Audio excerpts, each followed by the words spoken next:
그리스도 중심 성경 읽기 리딩 지저스 여호수아에 들어가며. 여호수아서는 약속의 땅에 관한 책이며 동시에 리더십에 관한 책입니다. 이 책은 모세가 죽고 여호수아가 모세를 계승하는 이야기로 시작해 여호수아의 죽음으로 끝납니다. 약속의 땅을 밟아보지도 못했고 어느 곳에 장사했다는 기록마저 없는 모세와 달리 여호수아는 그가 유산으로 받은 땅에서 안식을 누립니다. 약속의 땅에서 안식을 누리게 하시겠다는 하나님의 약속이 여호수아서에서 분명히 성취되었음을 알 수 있습니다. 또한 여호수아서 마지막에 기록된 이런 모습은 이스라엘 백성이 광야에서 경험한 삶과 대조를 이룹니다. 광야 생활에는 안식이 없었지만 약속의 땅에서의 삶은 곧 안식을 의미합니다. 이러한 안식을 얻기 위해서는 우선 약속의 땅을 차지해야 했는데 문제는 이미 그 땅에 가나안 족속이 살고 있었다는 것입니다. 정탐꾼이 보고 돌아와 겁을 먹었던 거인과 같은 아낙 자손들이 그 땅에 있었죠. 약속의 땅을 차지하려면 그들을 몰아내고 전쟁을 치러야 했습니다. 이번 주에는 여호수아 전체를 통독하면서 성경 수업을 통해 여호수아서에 나타난 거룩한 전쟁의 의미와 하나님 약속의 성취에 대해서 살펴보겠습니다. 레슨 1. 하나님의 약속과 이스라엘의 순종. 여호수아서를 여는 핵심은 하나님의 약속입니다. 모세는 죽었지만 하나님의 약속은 변하지 않았습니다. 하나님이 이스라엘 백성 가운데 변함없이 계시기 때문입니다. 좀 더 깊이 생각해보면 하나님은 모세 이전에 아브라함과 이삭과 야곱과 약속을 하셨고 이제 그 약속을 이루실 것입니다. 따라서 모세가 죽더라도 하나님의 약속은 변함이 없고 하나님은 여전히 그들과 함께 하실 것입니다. 변함없는 하나님의 임재가 강하고 담대하라 라는 말씀의 근거가 됩니다. 여호수아가 어떻게 강하고 담대할 수 있었을까요? 하나님께서 내가 너를 떠나지 아니하며 버리지 아니하리니 라고 말씀하셨기 때문입니다. 하지만 이스라엘 백성이 광야에서 이미 경험했듯이 하나님의 임재는 양날의 칼과 같습니다. 하나님께 순종하고 그분을 경외하며 하나님의 계명을 지키는 자에게는 기쁜 소식이지만 언약을 깨트리는 자에게는 재앙을 의미합니다. 그래서 하나님께서는 여호수아에게 말씀하십니다. 나의 종 모세가 내게 명령한 그 율법을 다 지켜 행하고 우로나 좌로나 치우치지 말라. 그리하면 어디로 가든지 형통하리니 이 율법책을 내 입에서 떠나지 말게 하며 주야로 그것을 묵상하여 그 안에 기록된 대로 다 지켜 행하라. 그리하면 내 길이 평탄하게 될 것이며 내가 형통하리라. 여호수아 1장 7절에서 8절. 이것이 여호수아서의 핵심 주제입니다. 과연 여호수아의 길이 평탄하고 형통할까요? 이 말씀 후에는 곧바로 하나님 백성이 과연 연합할 것인가라는 과제를 다룹니다. 르우벤 지파, 갓 지파, 므낫세 지파의 절반은 약속의 땅으로 들어가기 전에 이미 요단강 동쪽을 유산으로 받았습니다. 그렇다면 과연 이들이 자기 형제들과 함께 약속의 땅을 정복하려고 나설까요? 아니면 거절하고 이미 받은 땅에 머물겠다고 할까요? 이들은 여호수아에게 전쟁에 동참하겠다고 말합니다. 우리는 범사에 모세에게 순종한 것 같이 당신에게 순종하려니와. 여호수아 1장 17절. 그들은 여호수아의 리더십을 단지 말로만 인정한 게 아니라 온전히 순종하겠다고 약속합니다. 이로써 여호수아서의 핵심 주제가 다시 한번 분명해집니다. 여호수아가 여호와의 명령에 즉시 순종했듯이 백성들도 여호수아의 명령을 철저히 순종하겠다는 것입니다. 그러면서 그들은 하나님께서 여호수아와 함께 하신다는 사실을 상기시키며 말합니다. 오직 강하고 담대히 하소서. 이 말이 여호수아에게 얼마나 큰 힘이 되었을까요? 그러고는 모두 한 마음으로 나아갑니다. 이제 약속의 땅을 향한 승리의 행진만 남은 것입니다. 레슨 2. 정탐꾼과 라합의 믿음. 여호수아는 정탐꾼 2명을 보내 여리고 성을 엿보고 오라고 합니다. 여기서 우리는 질문이 생깁니다. 이것이 과연 강하고 담대한 행동일까? 과거에도 정탐꾼을 보냈다가 겁먹고 돌아온 적이 있기 때문입니다. 게다가 이번에 2 정탐꾼은 여리고에 도착해 어떤 기생집에 들어가 묵습니다. 뜻밖의 행보입니다. 거룩한 전쟁을 준비하려면 더 엄격하게 정결함을 유지하고 부정한 동침은 아예 하지 말아야 하는데 말입니다. 하지만 이들은 이전 정탐꾼들이 실패했던 임무를 올바로 완수하고 있었습니다. 이방 여인인 기생 라합을 만나 오히려 그 여인이 이스라엘의 하나님을 경배하도록 합니다. 라합이 단순히 기생으로서 권력자에 대한 반감 때문에 이런 행동을 한 것은 아니었습니다. 그보다는 하나님께서 이미 라합의 마음속에서 일하고 계셨기 때문에 이 일을 행한 것입니다. 라합의 고백을 들어봅시다. 여호와께서 이 땅을 너희에게 주신 줄을 내가 아노라. 너희가 애굽에서 나올 때에 여호와께서 너희 앞에 홍해물을 마르게 하신 일과 너희가 요당 저쪽에 있는 아모리 사람의 2왕 시혼과 옥에게 행한 일, 곧 그들을 전멸시킨 일을 우리가 들었음이니라. 너희의 하나님 여호와는 위로는 하늘에서도 아래로는 땅에서도 하나님이시니라. 여호수아 2장 9절에서 11절. 이스라엘이 여리고를 공격하기도 전에 여호와께서 앞서 일하셔서 여리고 사람들의 사기는 완전히 꺾여 있었습니다. 여리고 성 함락의 더 중요한 의미는 하나님을 대적하는 민족은 마지막 때에 멸망한다라는 종말론적 사건을 미리 보여주는 대표적인 사례라는 점입니다. 그런데 전혀 기대하지 않았던 곳에서 하나님께서 은혜를 베푸십니다. 그 사건의 주인공은 바로 라합입니다. 라합은 그 본성상 하나님의 저주 아래 있는 수많은 사람을 대표합니다. 그런 그가 이스라엘의 하나님께 나아가 그분을 의지하고 구원을 얻고 첫 열매가 됩니다. 그를 통해 우리는 하나님께서 은혜를 먼저 베푸시고 그 다음에 진노하신다는 사실을 다시 한번 확인합니다. 또한 우리는 라합을 통해 믿음이 무엇인지도 알 수 있습니다. 그는 여호와께서 살아계시고 크신 능력을 가진 분이라고 믿고 구원에 이르렀으나 거기에 머무르지 않습니다. 그의 믿음은 행동으로 이어져 이스라엘 정탐꾼을 숨기고 보호합니다.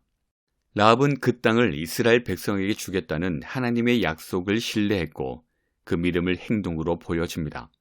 라합은 똑같이 정탐꾼들에게도 약속의 증표를 구합니다. 증표로는 붉은 줄이 사용되는데 피를 떠올리게 하는 이 붉은 줄은 자연스럽게 유월절 이야기와 연관됩니다. 유월절 사건의 재현을 통해 이번에는 이방 백성도 저주에서 건져집니다. 이 사건으로 인해 라합만이 아니라 온 세상이 생명을 얻는다는 것입니다. 결국 이방 여인인 기생 라합은 믿음으로 언약 공동체 안에 속했고 예수님의 족보에까지 포함됩니다. 족보에는 라합 말고도 다말, 룻, 밧세바 같은 여인이 등장합니다.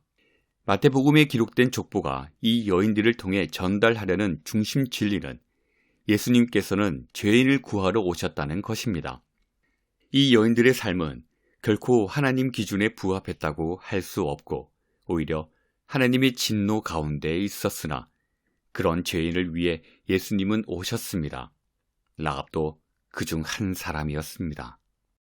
레슨 3. 여리고 전투의 의미. 하나님은 여리고 성 전투에 앞서 길갈에서 언약을 갱신하십니다. 애굽을 탈출했던 세대는 할례를 받았으나 불신앙으로 인해 약속의 땅에 들어가지 못합니다. 이제 하나님은 다음 세대에게 할례를 받도록 해서 언약의 징표를 새롭게 하십니다. 물론 하나님 백성이 언약의 징표 때문에 안식을 누리는 것은 아닙니다. 하지만 그 징표가 가리키는 방향을 따라서 하나님께 순종하는 삶으로 나아가야 합니다. 언약을 신실하게 지키는 것이야말로 약속된 복을 누리고 저주에서 보호받는 전제 조건입니다. 하지만 하나님과 맺은 언약의 성취는 궁극적으로 인간의 순종이 아니라 구원하시는 하나님의 능력에 달려 있음도 분명히 알아야 합니다. 여리고 성 점령에는 이 모든 의미가 담겨 있습니다. 먼저 여호수아는 어떤 사람이 손에 칼을 들고 자기 앞에 서 있는 환상을 보는데 여호와의 군대 대장이었습니다. 그는 여호수아에게 전투 전략을 알려주려고 온 것이 아니었습니다. 오히려 하나님께 경외함으로 복종하라고 명령합니다.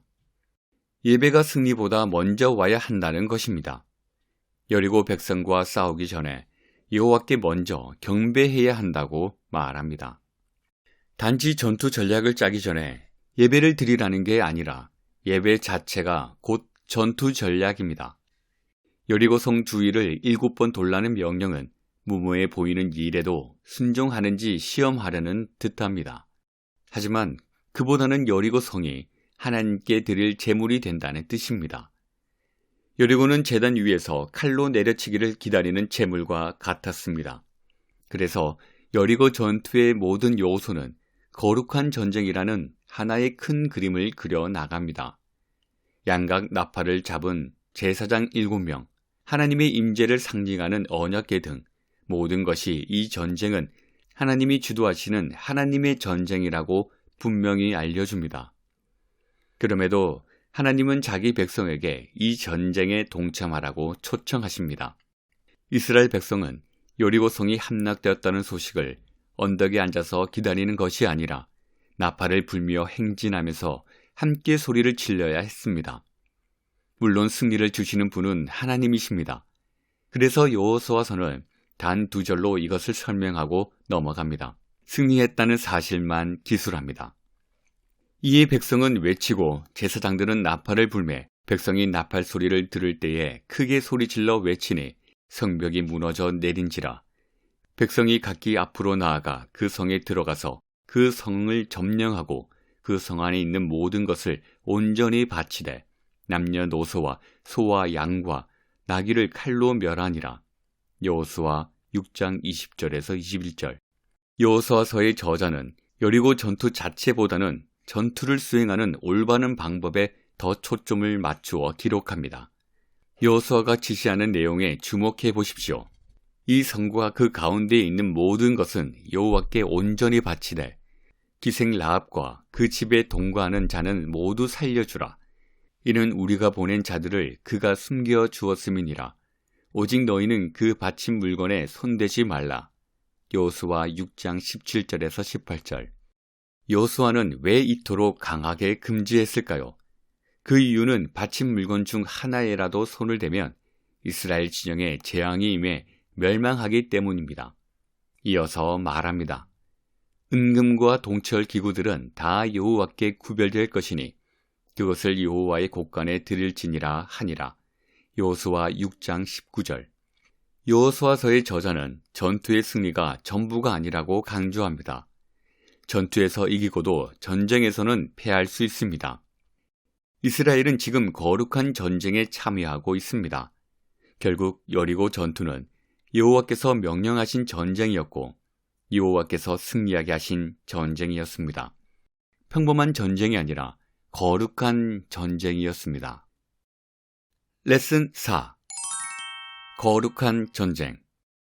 하나님께서 이끄시는 거룩한 전쟁의 특징은 무엇일까요? 첫째, 이스라엘 백성이 대리인으로서 하나님의 의로운 심판을 대신 집행했습니다. 그래서 그들은 여리고 성과 성 안의 모든 것을 전멸해야 했습니다. 소돔과 고모라를 없앤 유황과 풀 같은 역할을 했습니다. 오래전에 아브라함에게 땅을 주겠다는 약속이 왜 늦게 이루어졌는지, 왜 애굽에서 400년간 노예로 산 후에야 성취될 수밖에 없는지를 하나님은 설명하신 적이 있습니다. 내 자손은 4대 만에 이 땅에 돌아오리니 이는 아모리 족속의 제약이 아직 가득 차지 아니함이니라. 창세기 15장 16절. 가나안 족속이 이스라엘 백성에게 멸망당하는 근본 이유는 그들 죄가 가득 차서 하나님의 심판이 임하기 때문입니다. 이와 마찬가지로 오늘날 속히 복음을 전해야 하는 이유도 모든 민족을 향한 심판의 날이 다가오고 있기 때문입니다. 여호수아가 분 나팔을 천사들이 불고 하늘에서 들리는 그 소리와 함께 심판이 임할 것입니다. 그때 라합처럼 이스라엘 하나님과 언약을 맺은 자들만 심판을 면하고 그렇지 않은 자들에게는 영원한 심판의 불만 기다릴 뿐입니다. 여리고 함락은 가득 찬 죄악에 쏟아지는 하나님의 진노를 여실히 보여주는 끔찍한 경고입니다. 거룩한 전쟁의 두 번째 특징은 전리품을 모두 하나님께 바쳐야 한다는 것입니다. 전쟁에서 얻은 모든 것을 하나님께 속한 물건으로 여겨야 했습니다. 하나님께서 하나님의 전쟁에서 이기셨으므로 하나님이 전리품을 취하시는 것은 당연한 일입니다. 거룩한 전쟁은 협업이 아닙니다. 하나님께서는 그분이 맡은 바를 감당하시고 그 백성은 자기 몫을 감당하시는 그런 종류의 전쟁이 아닙니다. 그래서 전리품은 절대 나누어 가질 수 없었습니다. 그런데 이스라엘 백성은 이를 어기고 온전히 바친 물건으로 말미암아 범죄합니다. 비록 아간 한 명이 물건을 취했지만 하나님의 진노는 아간으로 인해 이스라엘 전체로 향합니다. 그 때문에 여호수아는 자기 옷을 찢고 언약궤 앞에 엎드려 하나님께 도와달라고 부르짖습니다. 그러자 하나님은 이스라엘이 지은 죄로 인해 그들과 함께 할 수 없다면서 하나님께 바쳐야 할 물건을 훔친 죄를 제거하지 않으면 더 이상 그들이 승리하지 못할 것이라고 말씀하십니다. 구약 성경에서 거룩함과 정결함을 훼손하는 죄악은 핵 폐기물만큼이나 강력한 전파력을 가집니다. 결국 아간과 그 가족은 언약 공동체에서 쫓겨나 죽임을 당하고 백성 가운데 있던 죄를 온전히 해결한 다음에야 비로소 여호수아와 이스라엘 백성은 다시 정복에 나설 수 있게 됩니다. 그렇게 아이성을 정복한 이들은 그 승리의 한복판인 에벨산에서 예배를 드립니다. 에벨산의 예배는 신명기 11장 29절에 기록된 모세의 명령이 그대로 성취된 것으로 당시 모세는 이스라엘 백성에게 약속의 땅에 들어가면 에벨산에서 축복과 저주를 선포하라고 당부했습니다. 그 이유는 오래전에 아브라함이 세겜에서 처음으로 땅을 얻을 것이라는 약속을 받았기 때문입니다. 결국 여호수아는 여호와께서 모세에게 명령하신 그대로 가나안 땅 전체를 정복하여 각 지파에 나누어주고 그 땅 소산을 누리게 됩니다. 그러고는 마침내 그 땅에 전쟁이 그칩니다. 이스라엘 백성은 안식을 누렸고 모두 행복하게 살았습니다로 결론이 나는 듯합니다. 하지만 성경 이야기는 여기서 끝나지 않습니다. 레슨 5. 가나안 정복 이후 여호수아는 약속의 땅을 정복했을 뿐 아니라 그 땅을 지파별로 나눕니다. 각 지파는 자기 몫의 땅을 유산으로 받습니다. 그 중에서 주목할 지파는 레위 지파인데 땅을 유산으로 받지는 못했으나 그렇다고 해서 받을 유산이 없는 것은 아니었습니다. 여호와께서 자신을 친히 그들의 유산으로 주겠다고 약속하셨습니다. 그 유산은 눈을 들어 위를 바라보게 하는 이 땅에 속한 유산 그 이상이었습니다. 다시 말해 레위인이 받은 유산은 이스라엘 전체가 받은 유산을 상징하는 것으로서 바로 하나님 자신이었습니다. 만약 하나님께서 약속한 유산이 지리적인 땅뿐이라면 레위인이야말로 가장 큰 패배자입니다. 하지만 하나님께서 이스라엘 백성에게 약속하신 것이 하나님과 함께하는 삶이라면 레위인은 오히려 가장 좋은 것을 얻었다고 할 수 있습니다. 또 주목할 것은 갈렙과 요셉 자손의 대조적인 모습입니다. 당시 갈렙은 85살이었지만 첫 정탐꾼의 간담을 녹아내리게 했던 거인들의 땅을 요구합니다. 스스로 자신감이 있어서가 아니라 여호와를 온전히 신뢰했기 때문입니다. 그는 여호와께서 나와 함께 하시면 내가 여호와께서 말씀하신 대로 그들을 쫓아내리이다 라고 말합니다. 이 모범적 행동에 대해 여호수아서는 이렇게 기록합니다. 헤브론이 그니스 사람 여분네의 아들 갈렙의 기업이 되어 오늘까지 이르렀으니 이는 그가 이스라엘의 하나님 여호와를 온전히 쫓았음이니라. 여호수아 14장 14절. 이와는 대조적으로 요셉 자손은 불평과 불만을 늘어놓습니다. 자기들이 받은 땅에 철병거를 가진 자들이 살고 있어서 정복하기 어렵다고 합니다. 첫 정탐꾼들이 적과 꿀이 흐르는 땅을 보고 와서 거인들이 살고 있어서 그 땅을 차지할 수 없다고 했던 모습과 같습니다. 여호수아서 후반부로 갈수록 그동안 긍정적이었던 이스라엘 백성의 모습에서 부정적인 면들이 드러납니다. 사사기에까지 이어지는 이런 모습으로 인해 약속의 땅을 완전히 정복하는 데 실패합니다. 유다 자손이 여부스 족속을 쫓아내지 못하고 에브라임 자손이 가나안 족속을 쫓아내지 못하고 므낫세 자손이 가나안 족속을 쫓아내지 못합니다. 또한 단 자손이 유산으로 받은 땅을 차지하는 데 실패합니다. 하지만 여호수아가 유산을 차지한 이야기를 함께 배치해 갈렙과 여호수아가 보여준 순종과 이스라엘 백성이 실패한 모습을 대조합니다. 광야 시대에도 그랬던 모습이 가나안 땅에서도 반복됩니다. 그럼에도 여호수아서는 매우 긍정적으로 마무리됩니다.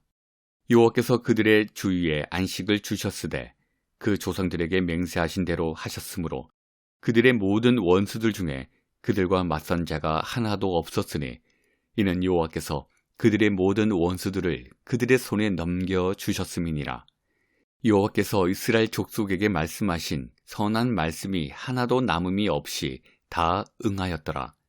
여호수아 21장 44절에서 45절. 여호수아서의 저자는 이스라엘이 겪은 모든 환난은 그들의 불순종으로 인한 것이지 대적이 너무 강하거나 여호와께서 실패하신 것이 아니라는 사실을 강조합니다. 여호와께서는 자신이 하신 약속을 가장 신실하게 모두 지키셨습니다. 리딩 지저스, 그리스도 중심으로 있는 여호수아. 우리는 여호수아서의 이야기를 통하여 하나님 나라가 성취되는 소망을 맛보았습니다. 그러나 여호수아서에서 잠깐 보였던 순종하는 모습과 안식의 축복은 완성된 것이 아니었습니다. 언제든 이스라엘의 불순종으로 다시 잃어버릴 수 있는 것이었죠. 우리가 알다시피 여호수아서에 기록된 연합과 안식은 사사기에서 산산조각이 나고 무질서와 불화만이 남습니다. 다윗과 솔로몬 시대에 성전을 건축하면서 다시 회복하는 듯하지만 이스라엘 왕국이 분열하면서 안식도 잃고 무질서와 불화도 재현됩니다. 여호수아서부터 열왕기까지는 일관성을 지닌 하나의 책입니다. 그 시각으로 여호수아서를 읽으면 가나안 땅은 원칙적으로 이스라엘 백성이 어떻게 살든 무조건 선물로 주어지는 땅이 아닙니다. 순종하여 얻었으니 불순종 때문에 잃을 수도 있고 안식 또한 한번 얻으면 끝나는 게 아니라 지속적으로 유지해야 하는 것입니다. 바로 그 메시지가 여호수아서부터 열왕기까지 반복됩니다. 그러므로 우리는 영원한 안식을 줄 누군가를 기다립니다. 여호수아가 결코 우리에게 줄 수 없었던 영원한 안식, 다윗도 주지 못했던 영원한 안식, 오직 예수 그리스도만이 주실 수 있는 영원한 안식을 기다립니다.